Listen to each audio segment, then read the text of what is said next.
Watch it, she snapped, voice like cracking ice. That's how it started. One spilled drop of wine, and a woman who thought she owned the world. But Ara knew better. She knew the glint of that sapphire ring, the star of Serafina. It wasn't just some bauble, it was hers. Stolen, really. You see, her family built empires until Julian Thorne's father tore them down. Now Thorne thinks he can silence her with a glare, buy her off with a threat. He sees a waitress. He doesn't see the fire in her eyes, the quiet strength she inherited. He doesn't know she's about to ignite a scandal that will burn his carefully constructed life to ashes. Oh, they have no idea how her quiet kindness will change everything. Watch it, she snapped, voice like cracking ice. That's how it started. One spilled drop of wine and a woman who thought she owned the world. But Era knew better.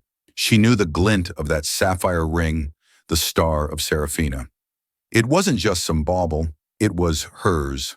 Stolen, really. You see, her family built empires until Julian Thorne's father tore them down. Now Thorne thinks he can silence her with a glare, buy her off with a threat. He sees a waitress. He doesn't see the fire in her eyes, the quiet strength she inherited. He doesn't know she's about to ignite a scandal that will burn his carefully constructed life to ashes. Oh, they have no idea how her quiet kindness will change everything. The clatter of silver against bone china played a familiar melody in Ara's ears, the soundtrack to her servitude. At Aurelia, the city's elite came to preen, posture, and consume, oblivious to the army of invisible staff that kept their gilded cage running. Ara moved through the room like a ghost, refilling champagne flutes, delivering overpriced appetizers, a silent observer in a theater of excess. It hadn't always been this way. Once she'd belonged on the other side of the velvet rope. Caldwell was a name synonymous with old money, old values. Her father, Robert, a man of unwavering integrity, believed his word was his bond. Her mother, Serafina, possessed a quiet grace. Her most treasured possession, a sapphire ring of impossible beauty, the star of Serafina. It was more than a jewel. It was a symbol of their family's legacy, a constant reminder of their love and prosperity. Then came the storm, a hostile takeover engineered by sharks in tailored suits. Her father's principles were no match for their ruthlessness. The Caldwell empire crumbled, leaving them with nothing but shattered dreams and a mountain of debt. Robert Caldwell, broken by the betrayal, suffered a stroke that stole his voice and his mobility. Serafina, her spirit crushed, faded away 2 years later, the smell of her neighbor's cooking clinging to the air of their cramped apartment. The star of Serafina, their last vestige of dignity, was sold to cover medical bills, the memory of her mother's trembling hands forever etched in Ara's mind. Now 10 years later, Ara was an art history student by day, a waitress by night, navigating a world she once inhabited. The irony wasn't lost on her. She studied Renaissance masterpieces while serving beluga caviar to the people who owned them. Her past was a forbidden chapter, buried deep beneath layers of resentment and grief. Tonight, Julian Thorne occupied table 7. A titan of tech and finance, he possessed a reputation as ruthless as he was handsome. His company, Omnicorp, controlled everything from satellites to pharmaceuticals. Beside him sat Beatrice Vanderbilt, a vision of wasp perfection, her pedigree as impeccable as her designer gown.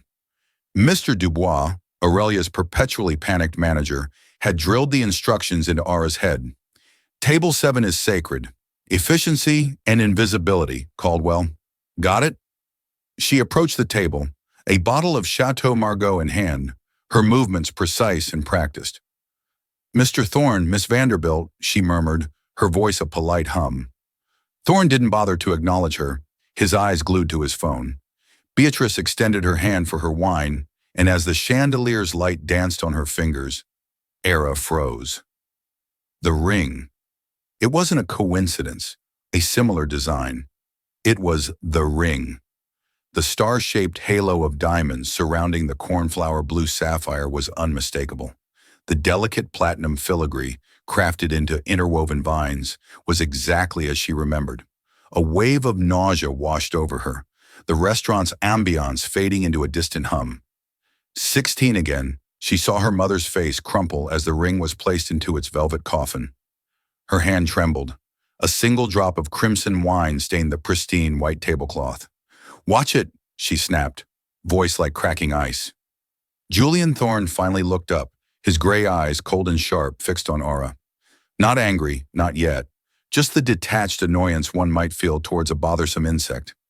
"Is there a problem?" His voice, low and dangerous, sent a shiver down her spine. Mr. Dubois' warning echoed in her head. "Be invisible. Don't speak." Her job, her father's care, depended on her silence. But seeing that ring, worn with such casual indifference while her father languished in a sterile room, ignited a fire she thought long extinguished.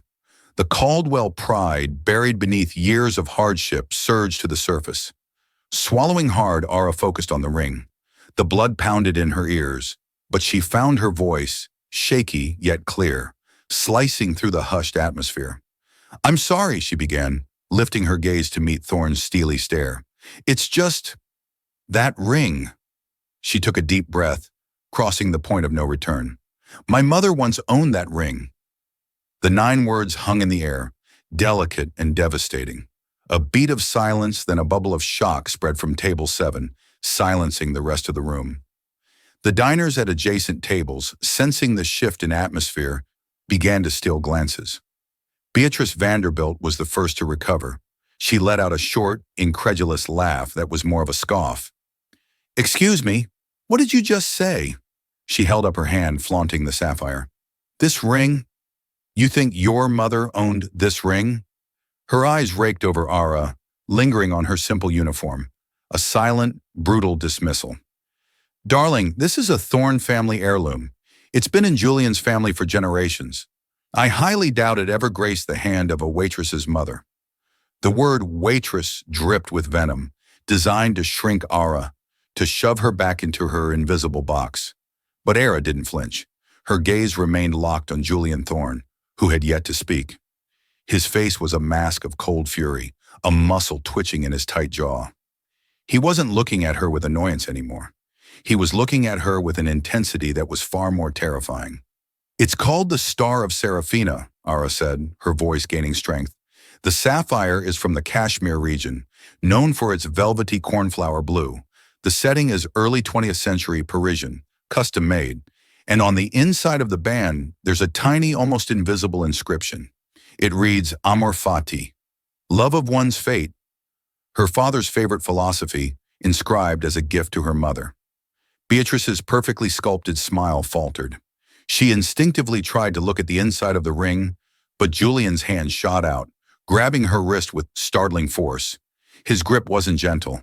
"That's enough," he said, his voice a low growl, but his eyes were still locked on Aura, searching, probing, not for truth, but for leverage. "What is this? Some kind of shakedown?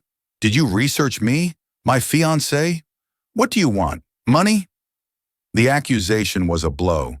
Tears pricked Aura's eyes, but she refused to let them fall. "I don't want anything," she said, her voice trembling with suppressed rage and hurt. I saw it. I couldn't not say something. That ring was my mother's whole world. It was the last piece of my family that was sold when we lost everything." The raw, unscripted pain in her voice was undeniable. It caused a ripple of discomfort at the nearby tables. People were openly staring. Mr. Dubois was gliding towards them, his face pale with panic. "Is everything all right, Mr. Thorne?" he whispered, his voice strained. Julian ignored him. He slowly released Beatrice's wrist and leaned forward, his elbows on the table.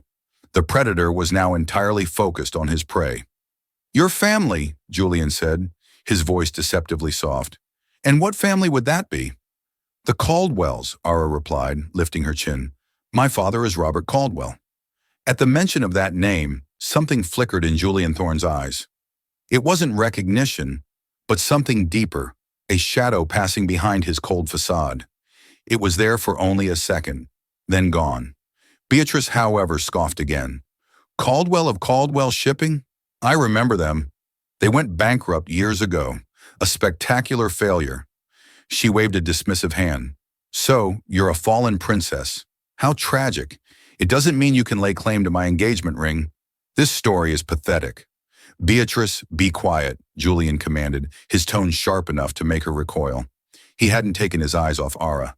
The air around the table thrummed with unspoken history and a looming confrontation.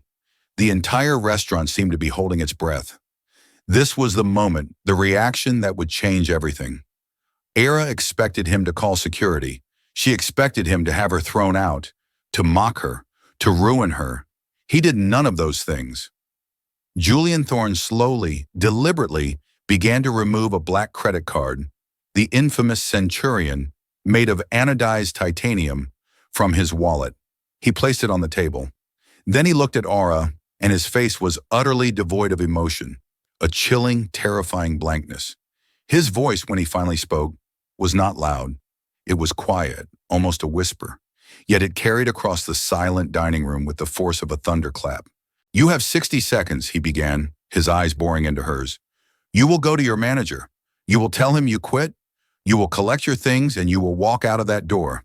If you are still in this building in 61 seconds, I will not only ensure you never work in this city again, I will personally call my legal team and launch a lawsuit against you for harassment and attempted fraud.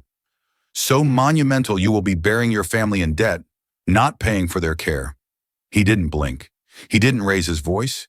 He didn't gesture wildly. He just delivered the sentence with the detached precision of a surgeon announcing a terminal diagnosis. The sheer, calculated cruelty of it was breathtaking. It wasn't an angry outburst. It was a cold, systematic annihilation of her life. Mr. Dubois looked like he was about to faint. Beatrice smirked, a look of triumphant vindication on her face. The other patrons stared, mouths agape, speechless. He had left everyone speechless. Era felt the floor drop out from under her. The air was stolen from her lungs. This was a power she couldn't comprehend, the power to erase someone with a few whispered words. The fight went out of her, replaced by a cold, numbing dread. She gave a single, jerky nod, turned on her heel and walked away from the table, her legs unsteady beneath her. She didn't look back. She couldn't. Behind her, she could feel the weight of every eye in the room, but most of all, she could feel the chilling, victorious gaze of Julian Thorne. She had told him the truth, a truth etched into her soul, and his reaction was not to question it, but to extinguish it. As she pushed through the kitchen doors, the sound of her own heartbreaking was louder than the silence she left behind. The walk to the employee locker room was a blur of shame and disbelief. The cacophony of the kitchen, the clatter of pans, the hiss of the grill, the shouts of the chefs, felt a world away from the frozen silence of the dining room. Ara's hands shook so violently she could barely unbutton her uniform. She stripped it off, throwing it into the bottom of her locker as if it were contaminated. Mr. Dubois found her there, leaning against the cold metal, her street clothes feeling foreign on her skin. He looked pained, his usual bluster gone. "Ara, I'm so sorry," he stammered. "You know I had no choice. He's one of our most important patrons. The owner would have my head." "I know, Mr. Dubois," she whispered, her voice flat. "It's not your fault." "What were you thinking?" he asked, his tone more curious than accusatory. To say that to him. "I was thinking about my mother," she said, pulling on her worn coat. "That's all." She walked out of Aurelia's back alley entrance, the stench of garbage and gourmet food scraps filling the humid night air. The life she had painstakingly pieced together, the job that paid for her father's care, the semblance of stability, had been demolished in less than a minute. Julian Thorne hadn't just fired her, he had salted the earth where her life once stood. The weight of his threat pressed down on her, a promise of total ruin. Back in the gilded cage of the restaurant, the atmosphere at table 7 was glacial. Beatrice, flushed with victory, took a triumphant sip of her wine. "Well, that's dealt with," she said. "The nerve of that girl, a Caldwell. Honestly, it's just sad. She probably saw the ring in a magazine once and concocted that whole sob story." Julian didn't respond. He stared at the single drop of red wine on the tablecloth, a tiny mar on the perfect white canvas. He should have felt vindicated. He had squashed a nuisance, protected his family's name, and put a delusional nobody in her place. That was how his world worked. Power was a tool, and he used it with precision. So why did he feel a sliver of ice in his gut? Amor Fati. He had never looked for an inscription. Why would he? His father, Alistair Thorne, had given him the ring, telling him it had belonged to Julian's grandmother, a Thorne heirloom. It was a story as solid and unquestionable as their family fortune. He had never had a reason to doubt it until now. The girl, Ara Caldwell. Her eyes, there was no cunning in them, no hint of a calculated scam. There was just pain, a deep, abyssal grief that he recognized because he had seen a version of it in his own mirror after his mother passed away. Liars were greedy, grieving daughters were haunted, and she had looked haunted. "Julian, did you hear me?" Beatrice's voice cut through his thoughts. "I was saying we should order the truffle risotto." "I've lost my appetite," he said curtly, pushing his chair back. He stood up, towering over the table. "I'm leaving." "Leaving? But we haven't even had our entree," Beatrice protested, her face a mask of confusion and frustration. "You stay. Enjoy your meal," he commanded, tossing his black card onto the table. "Get a car home." He walked out of the restaurant without a backward glance, leaving his fiancée sitting alone amidst the wreckage of their perfect evening. The drive back to his sterile, glass-walled penthouse overlooking Central Park was on autopilot. His mind was a maelstrom. The Caldwells. Robert Caldwell. The name was familiar, but not in a social context. It was a business file, a ghost from his father's past. Alistair Thorne had built his empire on the ruins of others. He called it strategic acquisition. The world called it corporate raiding. Julian had learned the game at his father's knee, and he played it better than anyone. He'd never questioned the methods, only the results. He stormed into his penthouse and went straight to the liquor cabinet, pouring a generous measure of Macallan 25. He swirled the amber liquid, the city lights twinkling below like a galaxy he had conquered, but he felt no triumph. He thought of the waitress, her defiant chin, the quiet dignity she clung to even as he was destroying her. On a sudden, inexplicable impulse, he slipped the engagement ring from his pocket, where he'd put it after taking it from Beatrice's hand at the restaurant. Under the bright focused light of his desk lamp, he examined the inside of the band with a magnifying glass from his desk drawer. His blood ran cold. There, so small as to be almost invisible to the naked eye, were the two etched words. Two words that had no business being there. Two words that proved the waitress wasn't lying. Amor Fati. A wave of something dark and unsettling washed over him. The foundation of the story he'd been told his entire life had just cracked. This ring was not a Thorne heirloom. It had belonged to someone else. It had belonged to Serafina Caldwell. His father had lied to him. The lie wasn't the problem. Julian lived in a world of lies. They were the currency of power. The problem was why? Why this specific lie? Why pass off this particular ring with its secret history as a family treasure? He downed the scotch in one go, the burn in his throat doing nothing to quell the cold fire in his gut. His first instinct was to destroy the source of the problem. Ruin the girl so completely she would never be heard from again. Bury the truth. That was the Thorne way. But another unfamiliar instinct fought its way to the surface. A nagging, persistent curiosity, a sliver of doubt that had now widened into a chasm. He had built his empire on data, on facts, on knowing every variable. And right now, the biggest variable was a fired waitress named Ara Caldwell. He walked over to his laptop, his movements sharp and decisive. He didn't call his legal team to sue her. He called his head of security, a former Mossad agent named Mikhail. "Mikhail," he said, his voice low and intense, "I need you to find someone. Her name is Ara Caldwell. I want to know everything. Where she lives, where she goes to school, her family history, her financial situation, everything. And I want to know about her father, Robert Caldwell. Specifically, I want every detail you can find about the collapse of Caldwell Shipping a decade ago. I want to know who was involved. I want to know who picked the bones clean." He paused, staring out at the city that was supposed to be his. "And get me everything you can on a ring known as the Star of Serafina. I want its complete provenance. No stone unturned." He hung up the phone. He was no longer trying to bury the truth. He was going to excavate it. and he had a sinking feeling that whatever he was about to unearth was going to be far uglier than a simple lie. For 3 days, Ara existed in a fog of despair. The city that had once felt full of possibility now seemed like a concrete prison. Every time her phone buzzed, she flinched, expecting a summons from Julian Thorne's lawyers. She spent her hours poring over job listings for waitressing gigs, knowing her name was likely already blacklisted.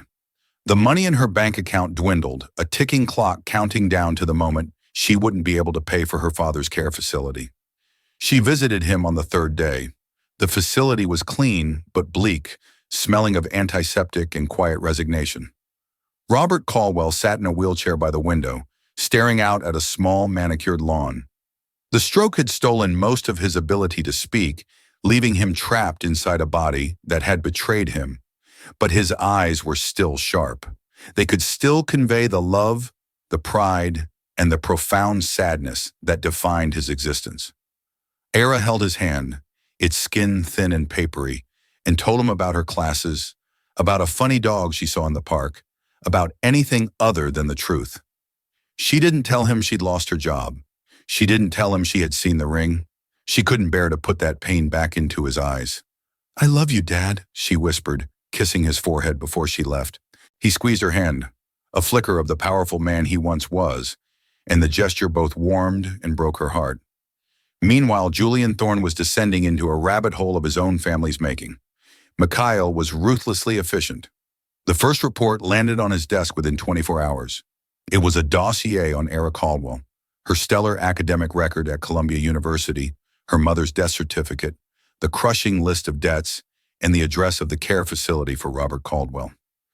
Every detail painted a portrait of a young woman fighting an impossible battle with quiet, desperate tenacity. There was no hint of a scam artist. The second report arrived a day later. It was the provenance of the ring.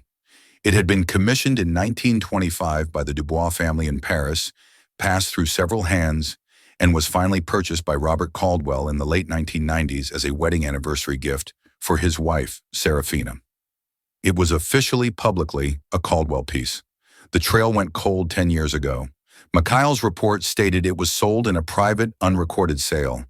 There was no mention of the Thorne family, not until it appeared on Beatrice Vanderbilt's finger. The final report was the one Julian dreaded most. It was a deep dive into the collapse of Caldwell Shipping, and the name at the center of it, the architect of the entire hostile takeover, the predator who had dismantled a century-old company for parts, was a name Julian knew better than his own. Alistair Thorne, his father. The documents laid it all out in cold, hard print. Alistair, through a series of shell corporations and back-channel dealings, had initiated the attack. He'd manipulated stock prices, bribed a key board member, and exploited a temporary vulnerability in the company's finances. It wasn't just business, it was a massacre. Robert Caldwell's handshake mentality had made him an easy target for a man who saw honor as a weakness to be exploited. The final damning piece of information was a copy of a private sales agreement unearthed from a retired art dealer's records, dated 2 weeks after the Caldwell bankruptcy was finalized.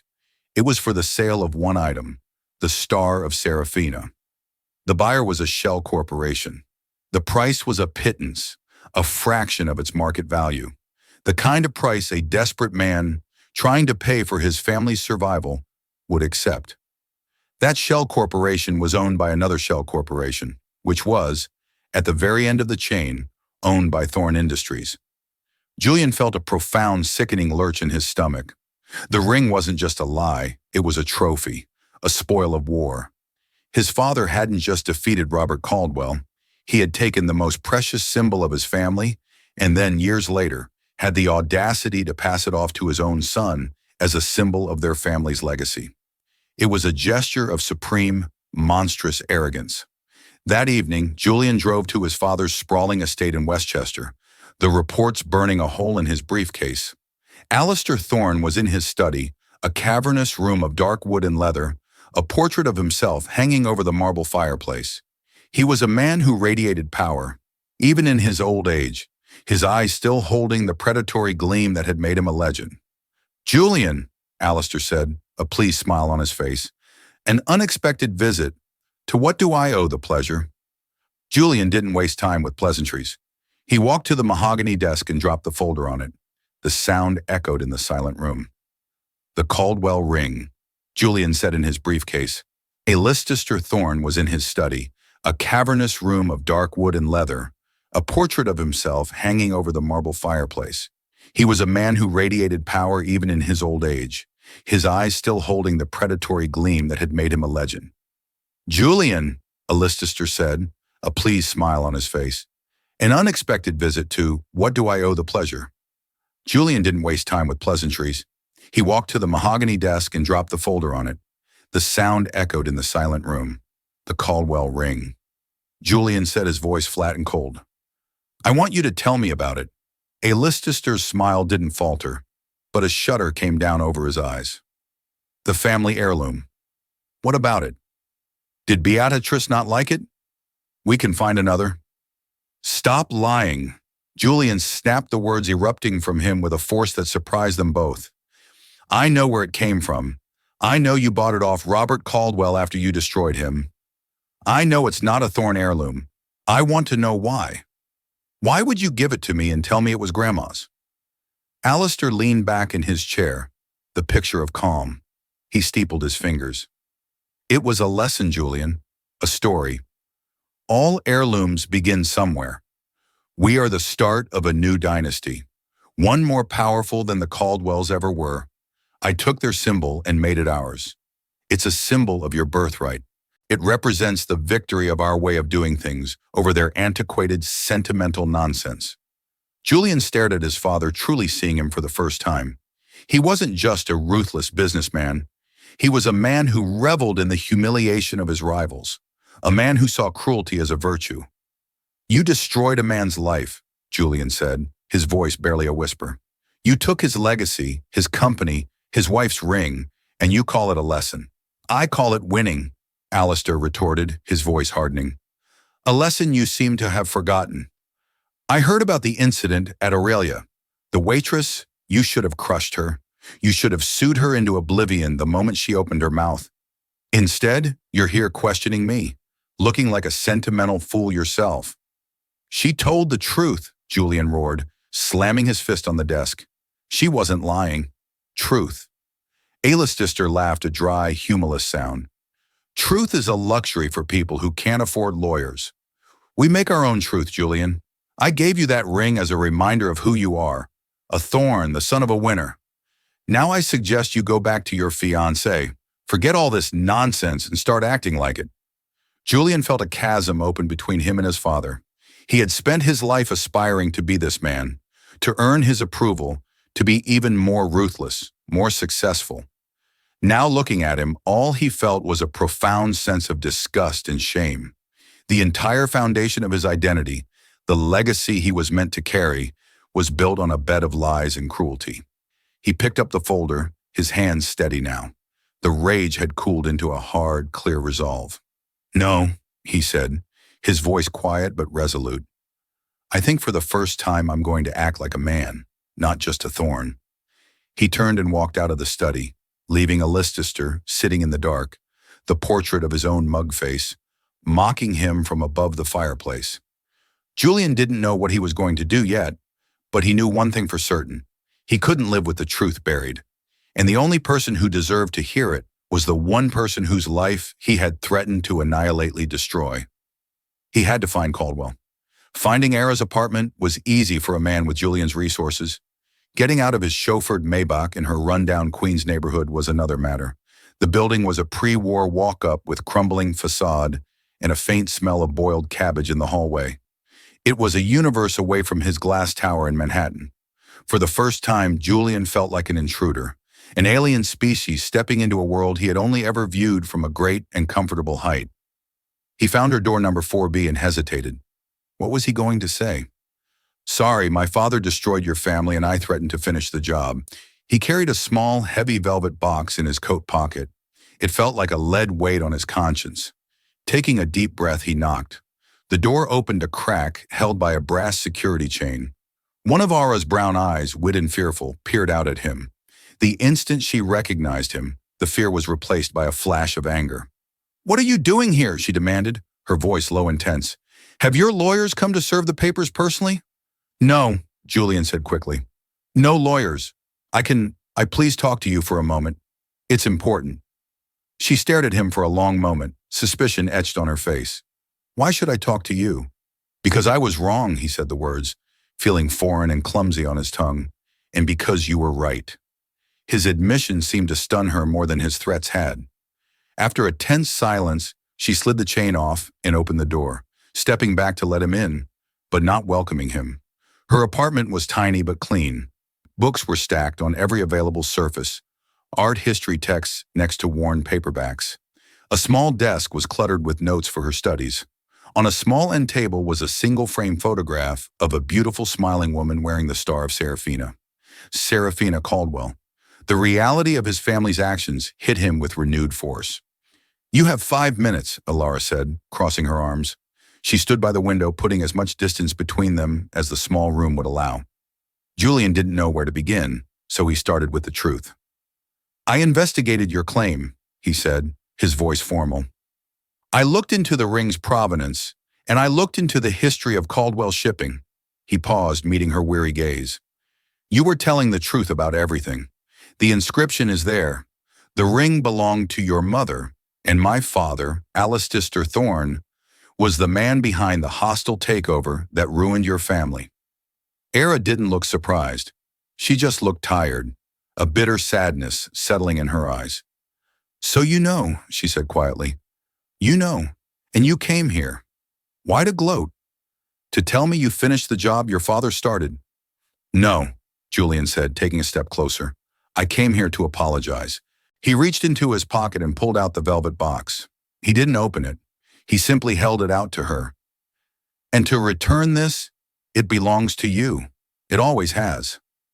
Era stared at the box in his outstretched hand, as if it were a venomous snake. She didn't move to take it. You think you can just show up here with that ring and apologize? She asked, her voice trembling with a decade of repressed grief and anger. You think that makes it right? Do you have any idea what my family went through?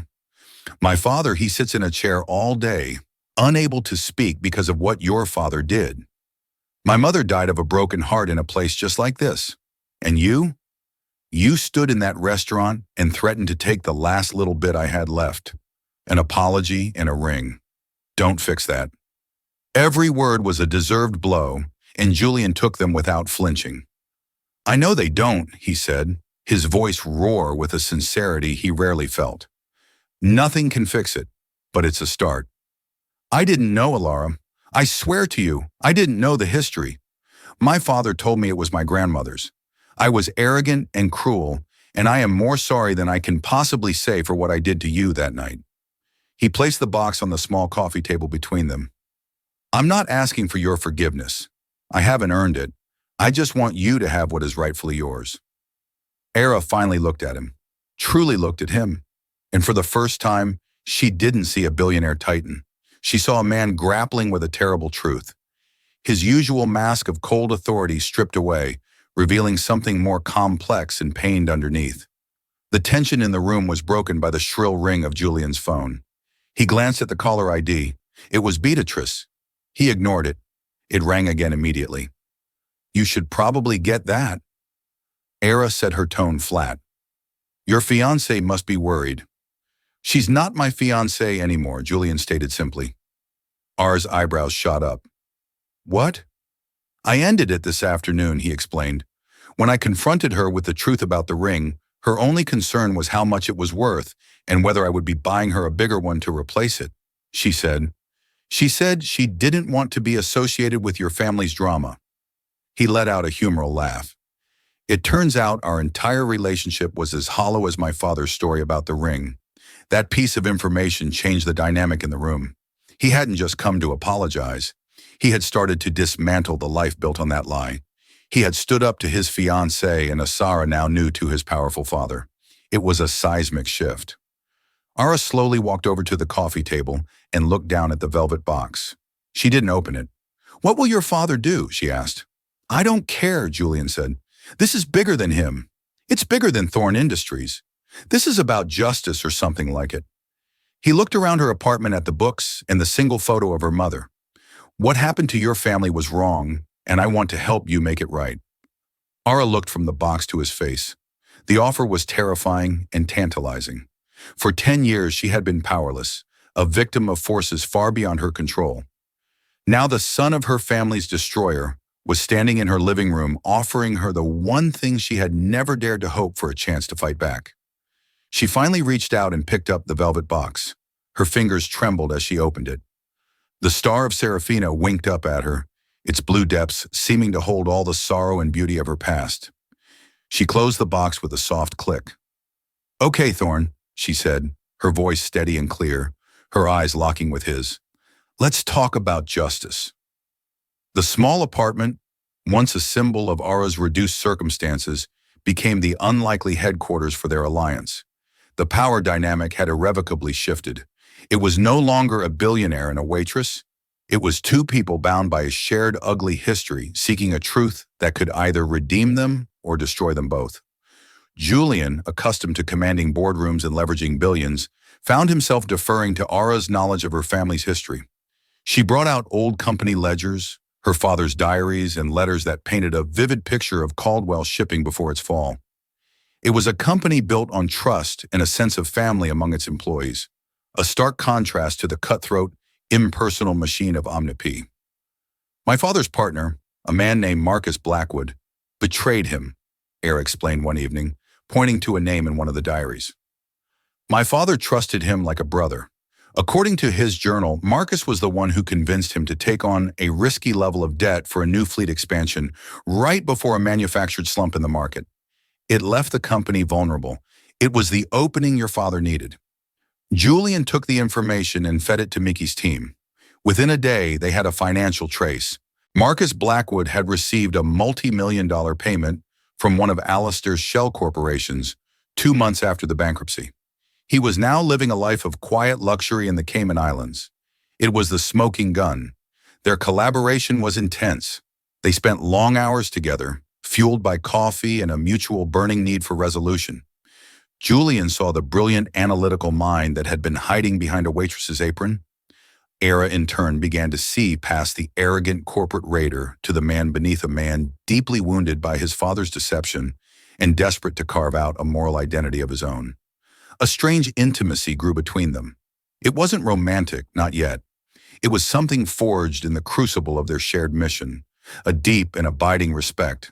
He would watch her, lost in thought, her brow furrowed as she deciphered a line from her father's notes, and feel a sense of admiration he had never felt for the polished, superficial women in his own circle. She would listen as he ruthlessly dissected a financial document, his mind, a weapon of incredible precision, and see the potential for that weapon to be used for good.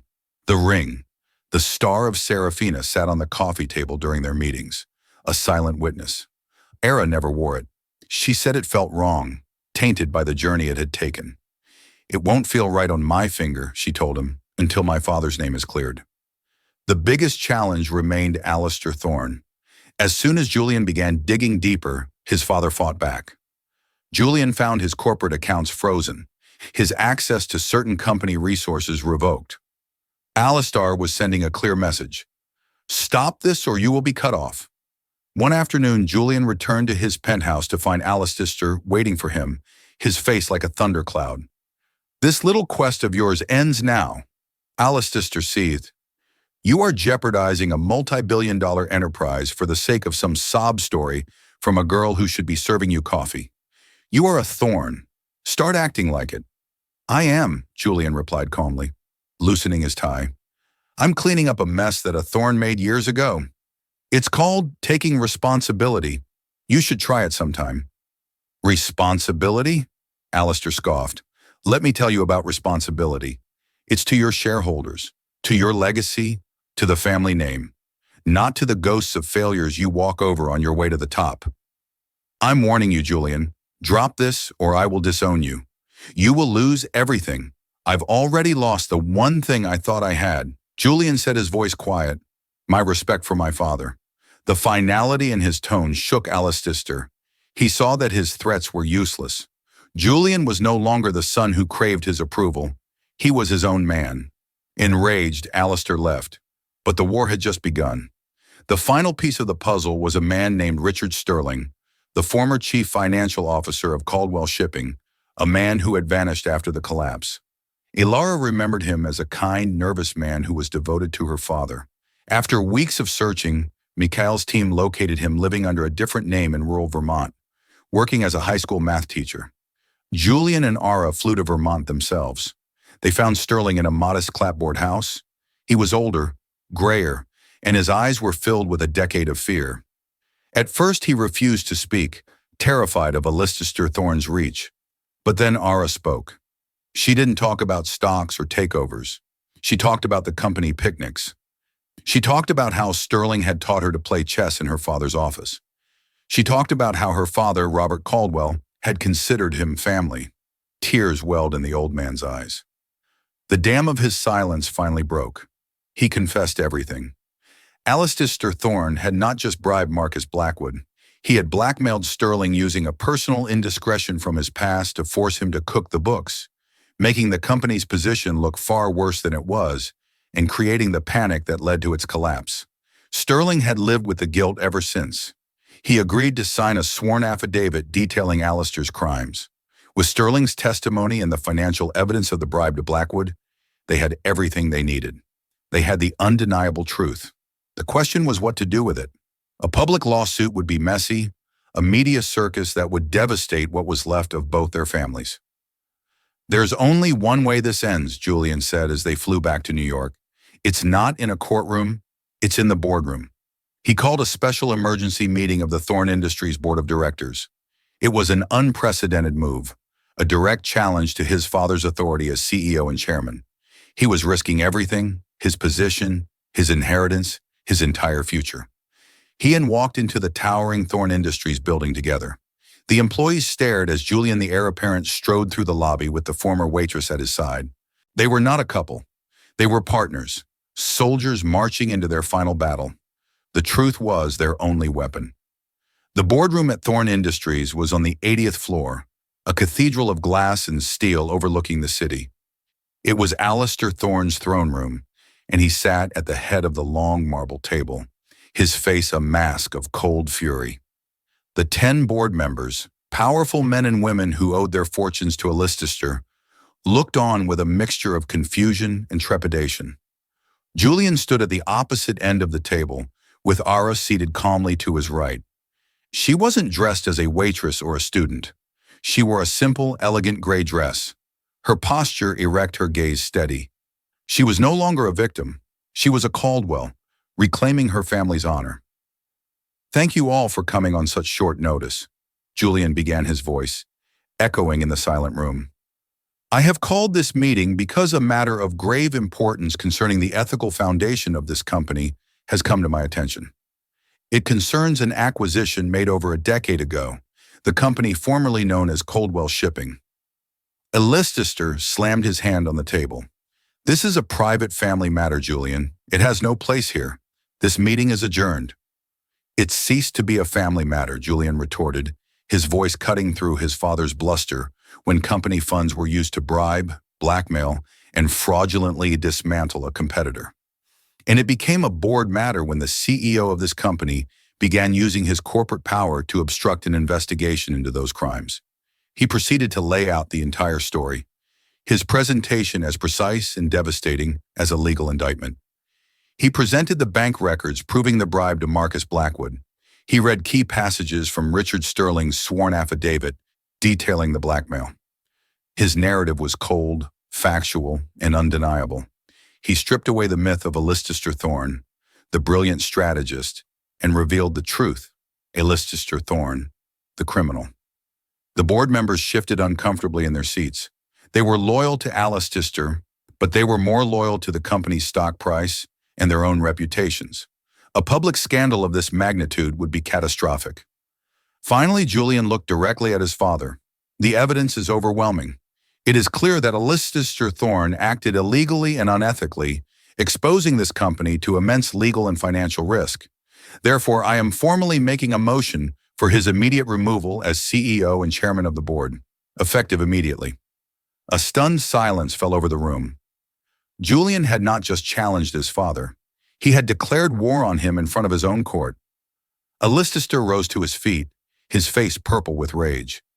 "You ungrateful whelp," he spat at Julian. "You would throw away your own father, your own legacy for her." He gestured contemptuously at Aurora. Era met his gaze without flinching. "He isn't doing this for me," she said, her voice clear and strong. "He's doing this for the name you tarnished. The name Thorne." That was the final blow. The board saw it. Then this wasn't just about the past. It was about the future. They could side with the corrupt, aging lion or with the young, principled leader who was trying to save the company from his father's sins. One by one they voted. It was almost unanimous. Allister Thorne was stripped of his titles and forced into retirement. His reign was over. Julian was voted in as the interim CEO. In the aftermath, Julian didn't seek to destroy his father further. The public story was that Allister was stepping down for health reasons. But in the circles where it mattered, the truth was known. The real justice was not in a prison sentence, but in the quiet, complete dismantling of his power and reputation. The most important part of the resolution happened privately. Julian, as head of Thor Industries, drew up a settlement. It wasn't charity, it was reparations. A significant sum was transferred to a trust for the Caldwell family, enough to ensure Robert Caldwell would receive the best care for the rest of his life and to restore a measure of the wealth that had been stolen. Furthermore, Julian established a charitable foundation in Serafina Caldwell's name dedicated to promoting ethical business practices. A week later, Julian found Dara at her father's care facility. She was sitting with him by the window, and for the first time in years, she saw a genuine, peaceful smile on her father's face. Julian waited until she came out. "How is he?" "He's better," Ara said, a real smile, gracing her own lips. "The new facility is wonderful. He seems at peace. He knows. I think somehow he knows we won." They walked through the facility's garden, the late afternoon sun, casting long shadows. "I have something for you," Julian said. He handed her a simple envelope.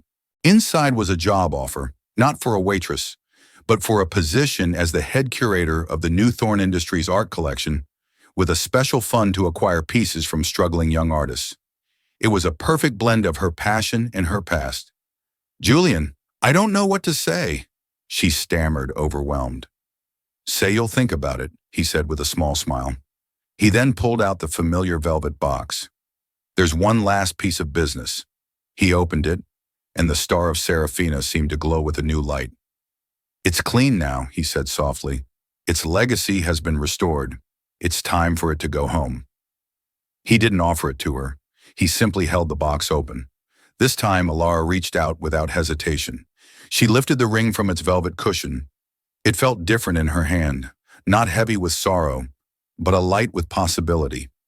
She looked from the ring to Julian's face, seeing in his eyes not the shadow of his father, but the light of a good man who had fought his way out of the darkness.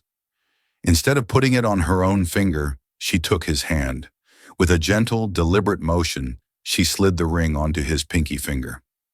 "What are you doing?" he asked, surprised.